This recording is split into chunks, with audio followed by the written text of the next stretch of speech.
Hi, Dalia. Welcome to the podcast. Thank you. Thank you for having me. I'm really excited to talk to you. You're a life and mindset coach based in Thailand, and that makes you intriguing already. We could probably talk for an hour about living overseas in such an amazing place. But before we hit record, you shared with me something about what you liked about living in Thailand, and that was the slow pace.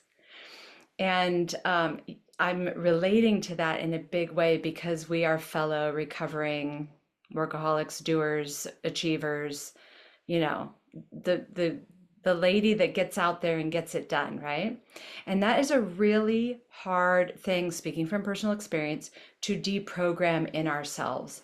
So that's why I'm really excited to talk to you about the concept of sacred stillness, which is kind of a phrase that we've come up with.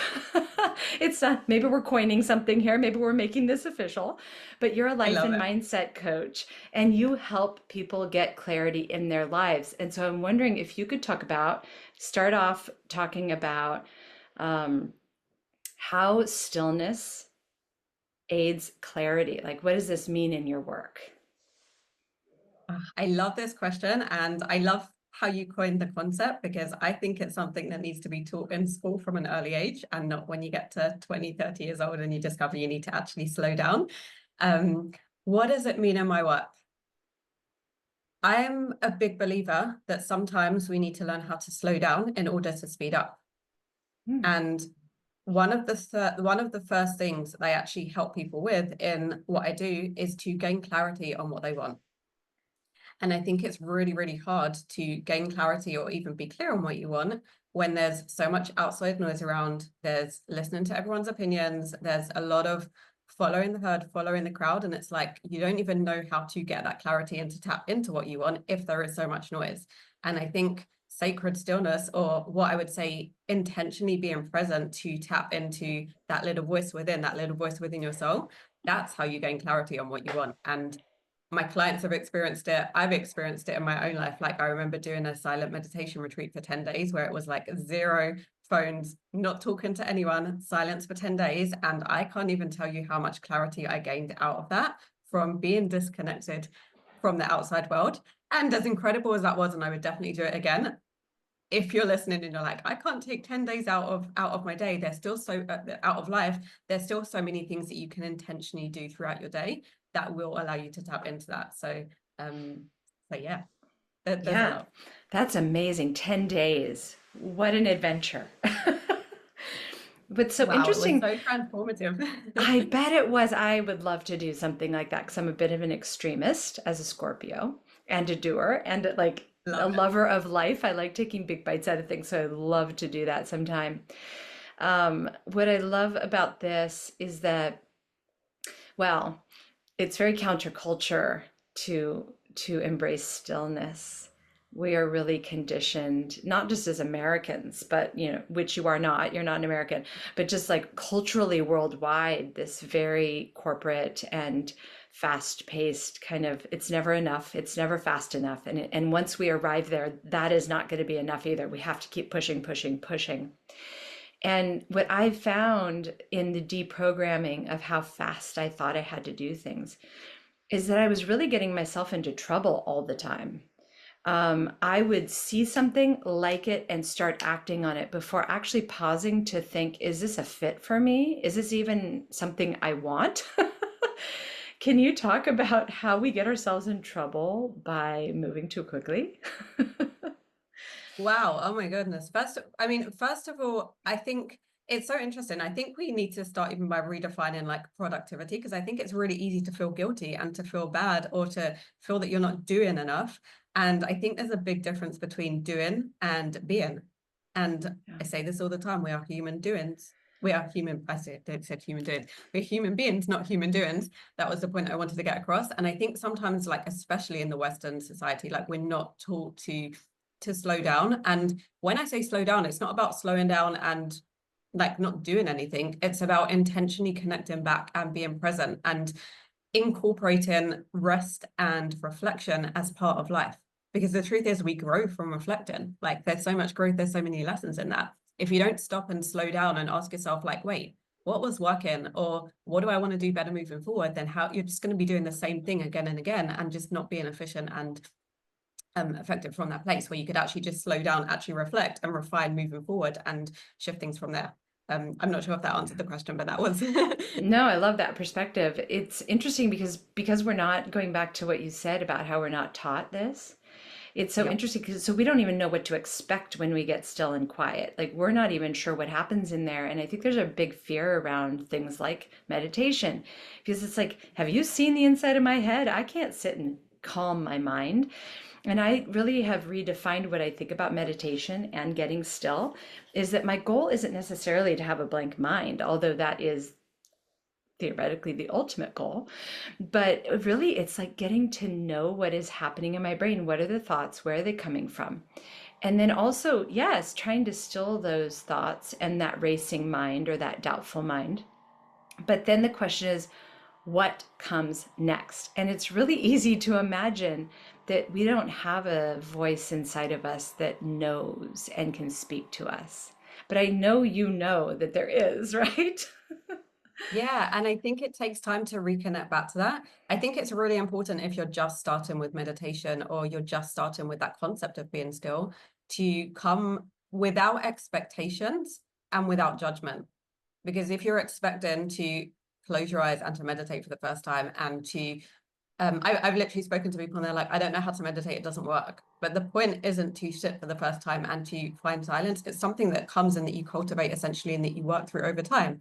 Just like you would learn to start, I know it's a completely different example, but it's what's coming to mind, learn how to start swimming or riding a bike. Like you're not going to know how to do that at the beginning. And the more you do it, the more you're going to get better at it. So the same thing, it's like when you like I even have times now, and I'm talking to myself as much as I'm talking to you as well, to it takes a lot of practice to really have it into your ritual, like have it into your routine, and to stick to it as well. And oftentimes I say the best time to actually be doing it is when you don't need it, not when you like not waiting until you're like your mind is all over and it's a mess and then go and do it. Like continue doing it on the day, on like a regular basis, and that's what gives so much. It's crazy. When I came out of the Vipassana, of like the silent meditation retreat, it did not matter nothing changed in my life. Like whatever was, there was still stress in my life. There were still other things going on outside, but it did not matter what was going on outside. I was in this place of like calm and present, and wow, it like no one could annoy me. It was just like this energy of like calm and clarity. And obviously that doesn't last for a long time once you're back in the real world. But it is about, I think the most important thing is being intentional with incorporating it into daily life. And even if it's not through meditation, it could be like, for me, it's I go to watch the sunset every day. Like that for me is my time to just be in nature and connect and breathe and slow down. So for every single person it could be different. Like if you are at home and you don't have even the space to go out, you could literally be sitting with a cup of tea and being intentional for 5 minutes, and that could be your sacred stillness to get started, and you can always build on from there. But I think it's about starting with intentionality to bring that presence and to focus. And you're going to like naturally you're going to have thoughts when you start to meditate or you start to practice that stillness. It's not about just like making the thoughts disappear or not having thoughts. I say it's more about not even necessarily quieting those thoughts. It's about observing them and seeing what's coming up, because then you can work with that place instead of being in it and like really connecting to it. It's like you're taking a step back and almost seeing it from the outside, and then you can really work with that and learn to shift that. And when we shift our thoughts, wow, so many things can really unravel from that place in a very, very powerful way.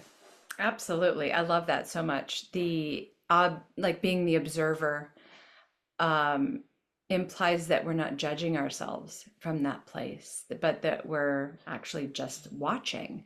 And neutrality is super powerful. Um, so often we're caught up in being stuck or in the same place because we're so judgmental of ourselves. And I think if we're really starting at the beginning, one thing that was helpful for me when I really started being more mindful and slowing way down, which the pandemic helped a lot, Mm. but also doing a career pivot. But what really was helpful for me is that I didn't try and take on meditation right out of the gate. I started doing other things like just 10 minutes of yoga in the morning was really Yeah. a way for me to start my day slow, and it changed my whole day. And then like Let's make a matcha slow. Let's shower slow. Like just things I was already doing that I normally would have been like super rushed through because I wasn't even there. I was already thinking of what was happening 10 minutes or 10 hours from now, you know? Yeah. 100%. It could even be as simple as like literally starting and being intentional with being more mindful around how you're eating. Like that's something that all of us can do. And it's like it's a simple thing, but it's the simple small things that make a big difference. I think sometimes people think there's like a tendency to think there's so much going on in my life, like I don't have the time for that, or I don't even know where to get started, or I'm not good at this, or whatever else is coming up. And it doesn't have to be meditation as well. Like it could be creativity. Like if you enjoy drawing or painting or whatever it is, like it could literally be doing something you enjoy doing. It could be dancing. Sometimes for me, like that connection and that presence is literally putting on a song I like and just dancing and getting in the zone that way. It doesn't always have to be how you picture it and because someone else is doing it or you think it should be that way. There's so many ways to tap into that. The point is to be intentional and to come back to the way I see it anyways, to come back to a place where you feel presence and calm and clarity. And it's like, what ways do you feel most connected to yourself that are going to allow you to tap into those feelings? Yeah, so, so good. I think I would love to revisit the idea of what happens to us when we do slow down. And I think the first thing is judgment. And we were just touching on like what it is to kind of have the head in your voice not be neutral. Um, Judgment is such an incredible like deterrent. It's like a demotivator. And do you have any tips on how we can mute that voice of judgment or work around it, work with it? I don't know. What would you recommend if when we're getting still, all we hear is you're falling behind, you're doing it wrong, nobody will understand this, all of the things we like to tell ourselves? Yeah. Oh my goodness, 100%. I'm so glad that you brought that up because it's such an important point. And I experienced this even when I was traveling. I remember when I went to India and I remember speaking to people back home and they were like, what have you been doing today? And I felt like, I was like, what's gone wrong? Because I was like, I haven't actually done anything today. And I had days where I was just, I was at that time, I was literally just traveling. And I was like, there was days where I was just connecting and being and maybe going to a workshop or doing something or just being in nature or whatever it was. And it just really got me to start thinking through my own journey, the importance of redefining so many different things. And even how we think about it, you can say, like, I didn't do anything today, or I didn't do enough today. Or you can say, I gave space to be present today, or I gave space to connect today. So I think it all depends on how we frame it and how we define it as well. And I think there's such a powerful part of being and not always do. Like we definitely live in a very big hustle culture where it's like get brownie points for doing and ticking things off. And there's a space for that as well. But I think you actually are a lot more effective with your time and there's a lot more you can actually get done when you come from the energy of like fully pouring into that and not from a place of like I need to do that just to tick off the box or to get another thing done to feel like I'm doing everything that I should be doing. And then in terms of like how to deal with that judgment, this is something that I work through with clients a lot and I still experience it in my own life. And one of the things that I really work with is, and I think this is why the sacred stillness is so important, because when you do start to notice your thoughts, it's not about not having them, it's about when you observe them. And when you observe them, you start to notice what's going on. So when you're having those thoughts, the more you do that, the more you're able to get to the place of the observer. And when you're having those thoughts, you can start to slow down. And the more you do it, the quicker it comes, like every single time. Like at the beginning, it takes time to get there. And then you start to have this awareness and it gets quicker every single time. But when you slow down and start to ask yourself, like, if this was someone else, if this was my best friend, if this was my daughter, if you have kids, if this was someone who I loved, how would I speak to them if they were speaking that way? And when you start to notice that you would speak to someone else very differently to how you're speaking to yourself, you can actually start to work with that and do something about it.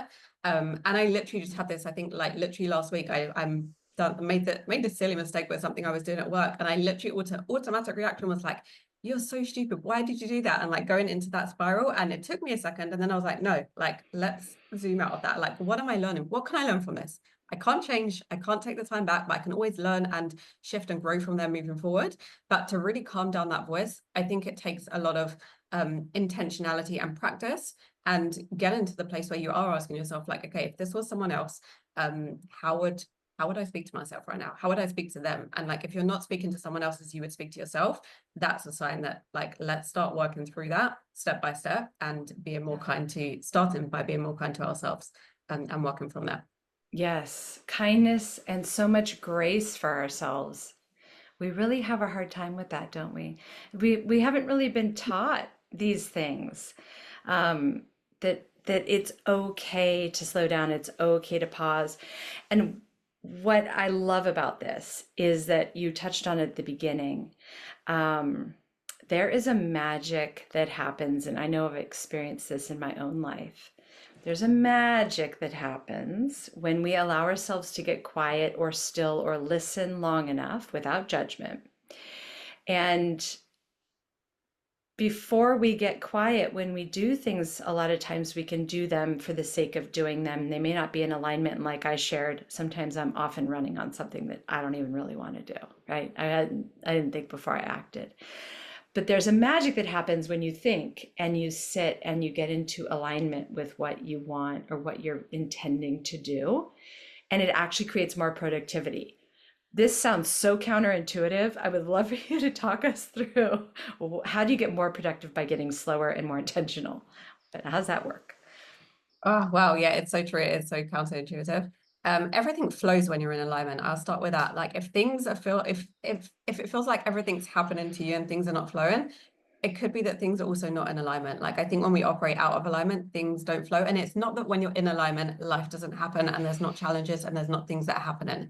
Um, but I think when you're in alignment, things start to flow a lot more smooth and a lot more easily. And it's not forcing. I think when you feel that you want something in life, but you're really forcing it, it could be just slowing down and asking, like, is this really in alignment with where I'm going? Because sometimes we force things that aren't necessarily meant for us, because of so many different beliefs in society and whatever else not. Um, how is productivity? What the question is like, how is slowing down allowing you to be more effective and more productive? Yeah, like it's counterintuitive to think going slower could end up being more producing more results or accelerating your productivity. Accelerating keeps coming to mind as the word here. It's such a great question. And the truth is, I'm literally still doing work now on redefining what working hard is. Because I think we've always, like from the outside and from society, it is always like work hard and you got to work a certain amount of hours a day, like 8 hours or whatever it is. And then you're a hard worker and then you're a hustler and then you're going big places. And I'm all about hard work but intentional work. There's a difference though. There's a difference between putting in effort and working hard to get to where you want to get to versus having time, like a period of time carved out where it's like work, but you're not how much you actually getting done during that time. So Yeah. I've definitely learned over time to work harder, like work smarter versus harder, because I think it makes a big difference, like being more intentional. And going back to what I said, I think at the beginning, I think the importance of reflection is something that we're not taught, and so many people don't take the time to do. That in itself is being productive. Like reflection and slowing down is being productive, because when you take that time to reflect on something that you're doing, you can be like, I literally did that. Literally do this with my coaching calls. Like sometimes I will just watch or like a recording of my coaching call and be like, oh, wait, if I was doing this again, like I would have done this differently. That's already allowing me to speed up and to get better just from being intentional by slowing down and actually reflecting on what did and didn't work and I think when we reflect, it's like, number one, what do you want to improve? What do you want to do differently? But you also get the opportunity to see of like, what's working? Because so often our mind goes to like, what's not working? And let's change that. And we forget to actually reflect on what is working. We actually want to be doing more of that. But I think if you don't slow down and take the space to do that, then how are you going to know what's working and what you actually want to be doing more of? And I think there's also a big culture, like, again, this is something I'm still working through around being busy and like working to be busy. And it's like, but you're like, how much are you actually getting done with that busyness? Like at the beginning, when I started working on things in my business, I was like, I felt that I was working every day and doing stuff, but how much was I actually getting done that was moving the needle forward? Not that much, because I felt like I was doing the thing. I was busy, I was doing things, but I wasn't actually intentionally doing the things that were going to help me to get to where I wanted. So I think slowing down allows you to be more intentional and to simplify and to see like and to kind of like get rid of that outside noise as well. And it's a process. Like it doesn't start with like literally, okay, it's not about it's not about like all or nothing. I think again, like as a recovering perfectionist, I can totally understand that aspect of, but it's like not slowing down and sitting and doing nothing all day, or working and hustling and doing that side of things. It's really about finding that balance in between, Yeah. which comes with practice and intentionality and time as well. Yeah. I love this. You know how this really came to land in my life was when I realized that we actually get rewarded from each time we put into something, not how much quality of work we're offering. So I used to think I was doing hard work and a good job because I put in 10 hours. Yeah. But when I went back to working for myself, I realized I could do the same exact thing in probably 3 or 4 hours. And so I was like, why did that used to take me so long? Well, I'm more experienced at it, was one. But the biggest reason was because I needed it to take that long, not because it actually took that long, because I had been conditioned, like a lot of us are, and trained to believe that a full day's work is 8 hours. And I was like, Yeah. what if I could get my work done in like 2 or 3 hours? Is it still as valuable as an 8 hour day? And I actually had to rewire my thinking around what, like you say, what is hard work and what is a complete job. And now I operate from a place of like, did I do a quality job? If it takes somebody else 5 hours to do the same thing I could do in two, I shouldn't be punished for that and have it require me to take 5 hours. And I think this really plays into the mindset of um, like that doing for the sake of doing, as opposed to taking the time to slow down and get into alignment so that when we are working, it is so efficient because it's so focused and it is so specifically what we're supposed to be focused on without all that busy work that slows us down. And we have so much wasted time in our days. I have Yeah. such a different perspective on how time is spent now that I work for myself, and I do not log hours. I log tasks completed. And if it sometimes takes me 8 hours, it takes me 8 hours. Sometimes it doesn't. Sometimes it takes a lot less than that. And it has completely changed how I see the value of my work. I can definitely relate to that as well. And I think when you are doing your own thing as well, it's less about the time, it's more about the value that you're bringing. And Yeah. like the way I see it as well, I'm doing a disservice to someone if I'm taking more time to do something that I could do in less time. Like if I can blow someone's mind and help them out in like 20 minutes of like potent coaching, why would I not do that and spend more time just because like everyone else is doing it, or you should be doing it, or whatever else not? But there's a lot of mindset break-in, I would say, and working around the shoulds. Like I should be doing this, I should be doing that. And I think when we shift that, like you could be doing it, but like, do you really have to? There's a lot of ditching the shoulds. I think I work a lot with women around that as well, because we're very much in a culture of like that we should be doing this and we should be doing that. Yeah. Ditching the shoulds. Let's make t-shirts. I like that. Yes. Ditch the shoulds. I think that's Um, the story of my life. Ditching the shoulds. yeah, I agree, and I am with you on that because the shoulds are so wrapped up in guilt and judgment, and we've already decided earlier in this conversation that doesn't help any of us. Um, so, in talking about what we're actually talking about right now is the result of sacred stillness. This is the result of sacred stillness is this kind of clarity and this efficiency and this, I don't know, it feels like a fire gets lit under you. But let's back up a minute to what is actually happening in sacred stillness. Let's talk about connection, because I think that sacred stillness, what the goal, like, let's talk about what the goal is before we get the result. And connection or reconnection feels like a word that's coming up for this. Um, and there's a shift. Can you talk about your experience with that? Yeah, I love this conversation because this is actually my word for the year. Every year I like decide a word intentionally of like how that's going to guide me into the rest of the year. And this is my word this year because I'm all about deepening connection, not just to myself, but to other people, to everything that I do, and to not just do things from a place of needing to do them, but like really from that place of connection. So I love this. I think when we when we are still and when we are silent, I think first of all, the connection starts to yourself, of like getting clear on getting like listen to that little voice. And it could be like if you're listening to this, you've experienced this before and you just haven't experienced it for a long time. And it could be that you never have. And that might bring up a lot of fear.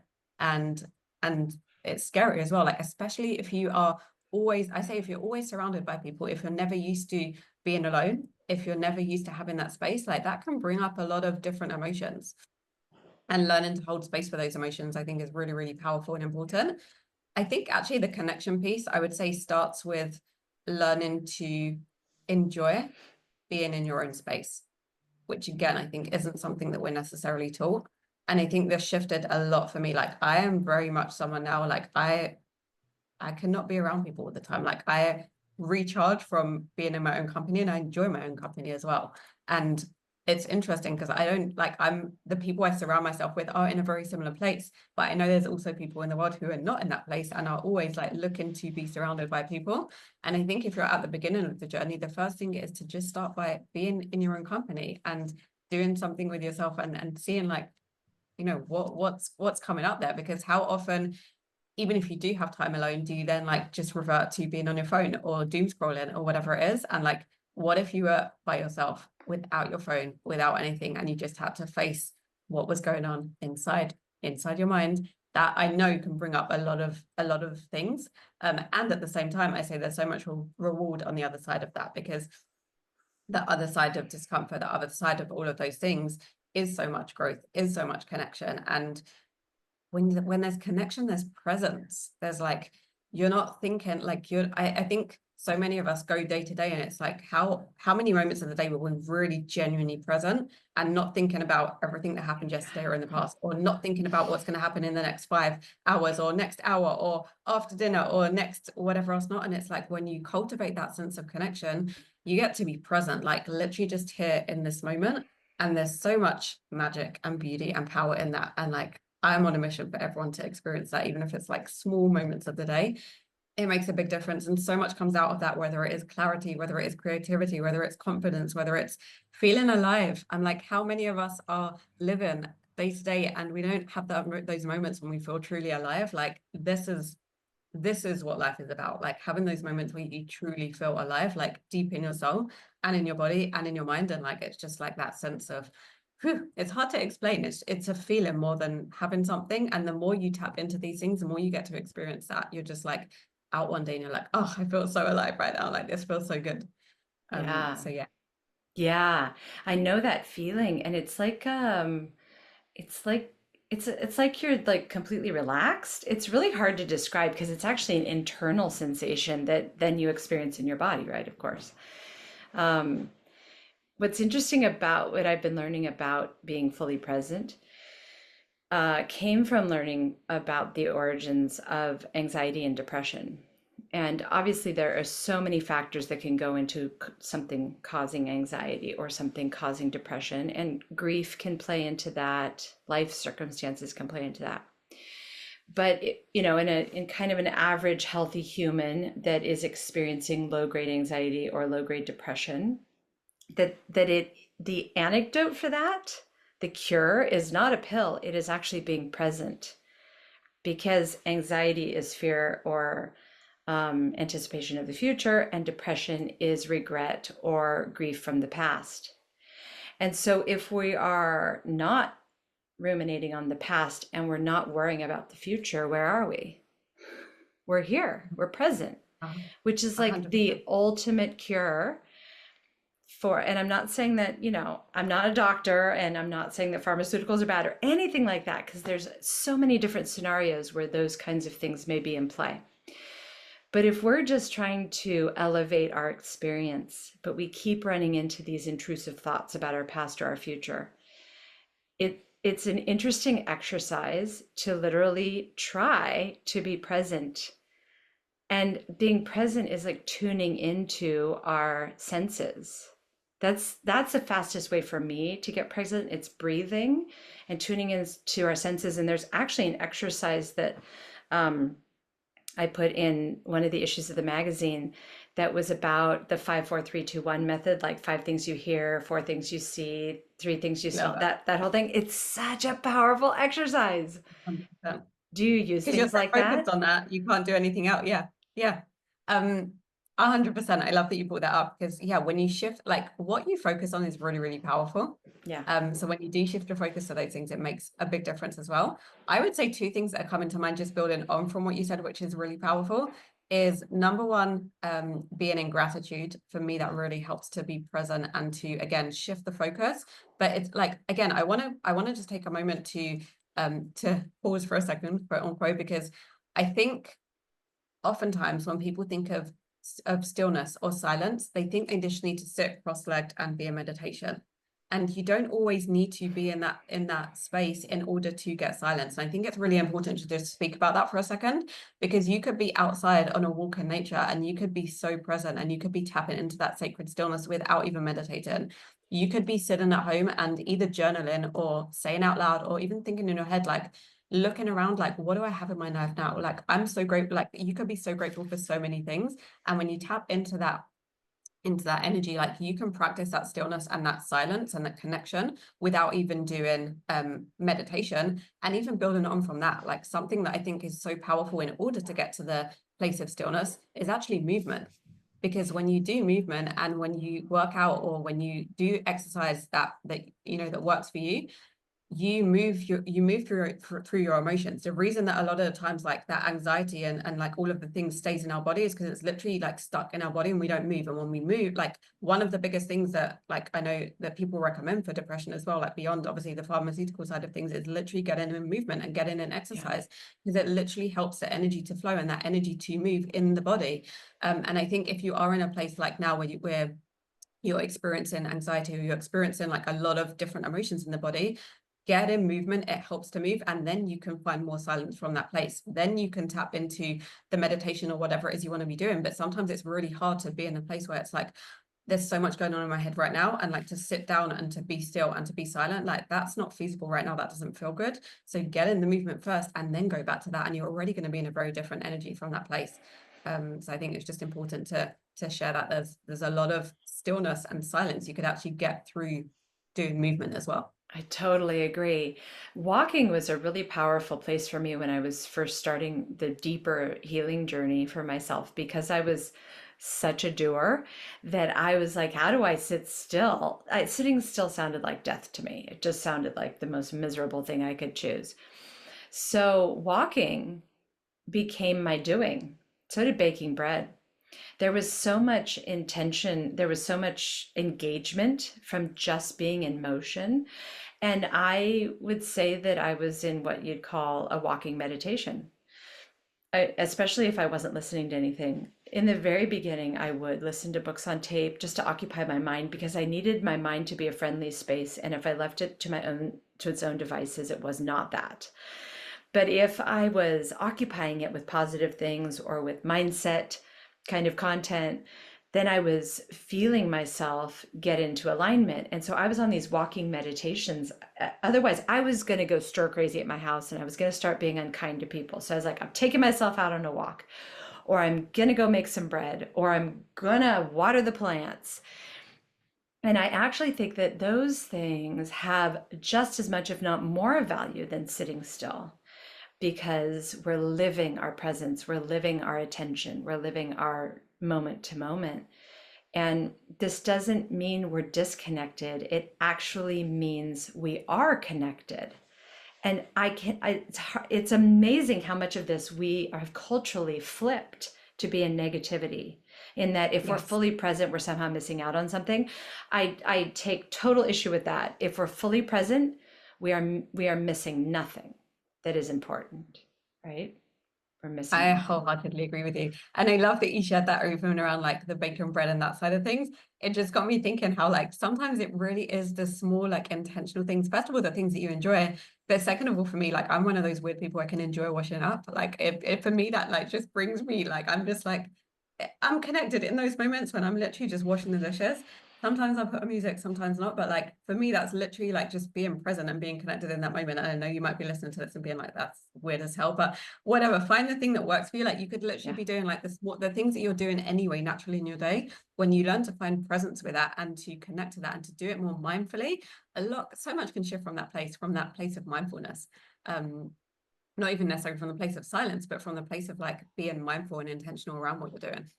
Yeah, the bread baking was a huge one for me because it felt there was a result at the end, but it was edible. I love So that. there was so much like it was checking the box of purpose in a period of time when I was trying to depurpose my life.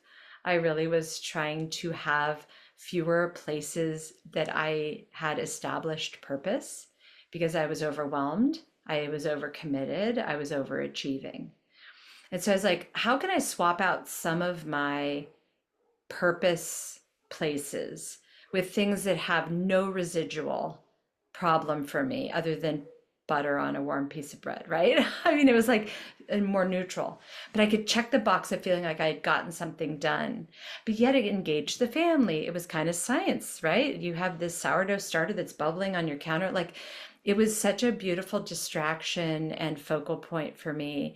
And I think that that's why I was able to navigate that season more easily was because I was replacing initially. I wasn't just going cold turkey and trying to sit still in a dark room. I was Yeah. just replacing one bad habit or one disconnect that shouldn't have been in my life with something that felt connected. So, I yeah. love I'm so happy that you brought that up because I really think that there's a lot of um what's the word, like myths in this world of like in order to get to the place of silence and stillness, you got to meditate. And so many people are just like, I don't know how to do that and it doesn't work for me. So don't start with that. Like start with something that you genuinely, like you said, connect to and something that brings you joy and start finding presence in that. And like the more you start to do those things and cultivate those things, the more that presence and that silence is going to come anyway. Um, Meditation is something to work through as well. I think it's important if you are starting or if you haven't done it before to really come without expectations. Like it wouldn't be normal if you haven't done it before to sit all of a sudden and you're going to have no thoughts and you're just going to be calm and clear and have a silent mind. Like it's something you literally work on. So when you come without those expectations and without judgment and like I'm just going to sit, like even if it is 5 minutes and whatever happens happens, but I'm going to try and connect. And like even if there's a space where your mind is elsewhere for like 4.5 minutes, but there's like 10 seconds or 20 seconds where you're more connected or you're more aware, that in itself is already winning the game because it's like, Yeah. well, it's already more than I was last time. And you start to really build from that place. I would like start anything, any habit that I focus with helping clients build as well. It's always like start small, start realistic. You can always build on from there, but don't try to start meditating for an hour the first time you've ever done meditation. Like it's just going to make not going to make you feel good. Yeah, and if we talk to people who do meditate uh, religiously, if you will, like for instance, monks who that is the center point of their life, some monks, the point is to tap into God. That is the point. But I would argue, after these last few years, that tapping into God can happen anywhere because it's within us and it is literally in everything around us. And so if we're making our bed more intentionally, we're tapping into God. We're tapping into the God within us and the God in everything. And so I would say we're being like monks when we're intentional. We're already there. We don't have to sit in meditation for 3 hours or 10 days, but I would like to try that. It's yeah, it's amazing. But even that I can share with you, like at the beginning, when I first started doing it on the first days versus the eighth day or the ninth day was completely different. It was a completely different experience because it's like the first time I done like the first time when I went into it, when I immersed into it, we were literally meditating, I think around like 10 hours a day on total. Like not in straight, not in like straight things, but in like in blocks of time. And it was intense. It's like on one hand it's like a dream to be able to, for me it was a dream to be able to be disconnected and to give my phone away and to not be in that space where I had to like do. But it's also it like you gotta there's no way out of facing everything that is going on in your mind when you're in that place. And there's a lot going on. Like when you're sitting for a whole hour and you're like closing your eyes and you're in silence, but all your mind is just going to every other place apart from being here in the present moment. There's a lot of judgment that comes with that. And it's all part of the process and it's normal. And I think only when you allow it to happen and you really accept that this is what's going on right now. Like I'm just gonna accept it. That actually allows it to pass. But when you try to like work against it or force yourself to feel a different way to what you're feeling now, it defeats the point in my eyes of meditation anyway. Because I'm like, the point of meditation is to bring more calmness and more stillness. If you're like forcing yourself to feel a different way, but it's against like what's actually accepting what's happening now. Like it's more, I would say that the work is really around accepting what's going on right now, regardless to what that might be. Like the outcome might not be exactly what you want it to, but when you bring that acceptance into this is what's happening right now, a lot can really shift from that place. That's amazing. You must have had some really intense highs and lows during that time. I mean, that is a big commitment. Yeah, Y- it You're was like, yeah, yeah. yeah, and like I still remember it. It was probably like 2 years ago now, and I know that I need to do it. I know I need to do it again at some point because it just I say I think honestly it's one of the biggest blessings to be able to like literally disconnect from everything for 10 whole days. And I think the biggest thing I was so excited to actually disconnect from was my phone. But then it was like you're faced with so many things. Like there's so many different emotions that come up, the good, the bad, the in between. Um, and I think interestingly, one of the biggest things that I actually got from it isn't like it's the peace, it's the clarity, it's the calmness and everything that came with that, but it's the realization of how much time, like I wouldn't say drags out, it's not the right word, but like how much time you actually have in a day where you are not on your phone and when you are present and when there's nothing else to do apart from like being in the moment. And again, obviously on a day-to-day, there's work, there's other things that need to get done. But the point is like I literally came out after this and I was like, oh my God, like every other day that I have feels like the day feels like, I don't know, you know how you sometimes end the day and you're like, I don't know where the day went. Like the day went so quick. That doesn't happen when you're on a silent meditation retreat. Like the day just goes on and on and on, and not even from a bad place. Like I know it sounds like from a bad place, from a place of like, oh my God, there is so much time. There is so much time when Wow. you're not wasting it doing other things. And it just made me think like, how do I want to incorporate more of that into the day to day Yeah. where I feel like I have more time in the day and the days aren't just going like I'm in I want to get to the place and I'm still working through this. And I think it's always the truth is I think it's always a work in progress. But to get to the place where I'm intentional with my time and I'm in control of my time versus my time taking over me. And it's not Yes. always easy, it's always going to be perfect, but I think when you start to recognize that like you do have full control over your time as much as you think you don't, you do. And I think when you can be intentional with that, like whoa, so much can shift, so much can shift. Yeah. This is last year I keep saying, what is time? What is time? Because we can bend it. I had a very similar experience. At the beginning, I went on sabbatical when I was leaving my career. And so I had a lot of free days. I was just on this kind of like, it wasn't indefinite, but I didn't know how long it was going to last. And I remember thinking one day, about a month in, maybe 3 weeks in, I was like, it's only 1 p.m., which was so different than my previous life as a wedding planner, where it was 1 p.m. before I even got my first real piece of work done in the day. And it was sometimes 4 p.m. before I actually got to the real work because I'd been putting out fires, I was on phone calls, I was in meetings, I was running around like a crazy person, and no real work was actually getting done. And so time for me was always so tense and compressed and weirdly very inefficient and full of like lack of production, honestly. Then I slowed down. Here we are talking about the stillness again. I slowed down and I could not believe how time expanded. Where Yeah, I was getting up at 6 a.m. and by noon I felt like I lived 2 lifetimes. And I think this is the gift of slowing down as well that we are not talking enough about, is that so this is the magic that happens in there. There's so many things we didn't even begin to scratch the surface of all the magic that happens when you slow down and you find stillness. But this is another big one that I'd love to actually have us close on, is that we are bending time in our slowing down. And so instead of losing time by slowing down, we're actually gaining time by slowing down. And then as an added bonus, we're getting more efficient. And 100 so million percent. it's like this magic alchemy of time bending when you do this. It's pretty cool. 100%. Well, the other thing I would say as well is I think one of the biggest excuses that happen when you don't slow down is the excuse of, I don't have time. I really want to do that, but I just don't have time. I have this all the time with clients. I've had this in my own life, and sometimes I Yeah. still have this. But now the difference is when I say I don't have time, I also call myself out on it most of the time. Of like, well, it's not that I don't have time, it's that I'm not making the time. Because the truth is, anytime that you're telling yourself you don't have the time, it could be that there's more pressing things to do right now. But I think not having time is also a great excuse because it takes away the responsibility of making the time for it to happen or prioritizing it. And I think Yeah. when we start to tell ourselves, like, how does it feel when we say, like, I'm not making the time versus not having the time? That means you got to take ownership over that and actually do something about it. And I think there's a lot of power in that because you actually take your power back. And it could be that, like, what you want to get done just isn't priority right now, and that's okay. Like, it doesn't always, it's not about being perfect, it's not about it happening right now. But I think when we start to shift the I don't have time to I'm not making time, it allows you to actually make a lot of changes in your life, because it's like, well, like, if I really want that to get done, I'm going to make the time for it to happen. And we all know, like, when there's, even when life is crazy and when there's things going on, if there's something urgent or important, or like, even if we didn't have the time, we'd make the time for it because it was important enough.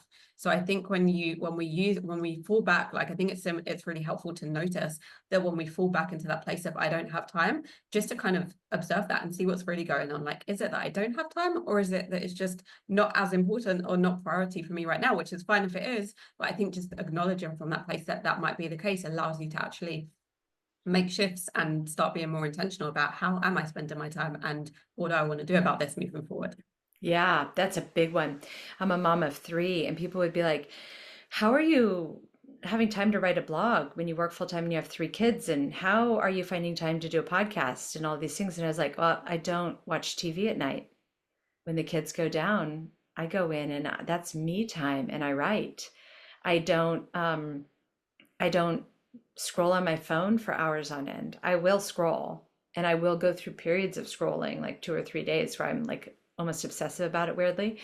But then the rest of the time, I really don't because my time is so precious to me and I have so much I want to get done here. And so it's choice, choice, choice. I think that that little tracker on your phone that shows you how much time you spend on social media can be very revealing around this. But all that to say, um, stillness is it's a gift that is given as opposed to something that takes away from us. That's what I'd love to leave this conversation with, is that what you've talked about and what you've shared is that there is more gift in stillness than anything else, truly. 100%. And the beauty of it is that it's not something that any of us don't have. It's already within us. It's about tapping in. It's not about like, oh, you're Yeah. lucky you have it or you don't. Like, all of us can choose to have it and can work towards it because it's literally within you. Like, the ability to tap into that, which I think is the most beautiful part. It's already there. It's just about doing the work to tap into that and to get closer to that. I love it. This is beautiful. Thank you so much for sharing your wisdom with us and for so many great takeaways about how we can find more sacred stillness and reclaim our lives, reclaim our productivity, reclaim so many parts of us that are missing in our busy lives. So thank you so much for joining me today. If anybody wants to know how to get in touch with you or learn more about what you do with your coaching, what's the best way to find you? So yeah, I actually have a free guide that I created for you, and it's called the Black Sheep's Guide to Saying Yes to Your Life. And it's essentially with tools and some fun things in there to help you to stop really second guessing yourself and to start trusting that voice and saying yes to your unique path. So I'll share with you the link in the show notes, and you can go ahead and download that. And then on my email list, I'm in connection on a weekly basis, and you can tap into all the wisdom there. And I'm also on Instagram, so I'll share with you the link in the show notes as well. Beautiful. Yes, we'll put all of that in the show notes so we can find you really easily. You're a delight and a joy, and I'm so, so glad we had this conversation. Thank you so much. It was so fun. I'll talk to you soon.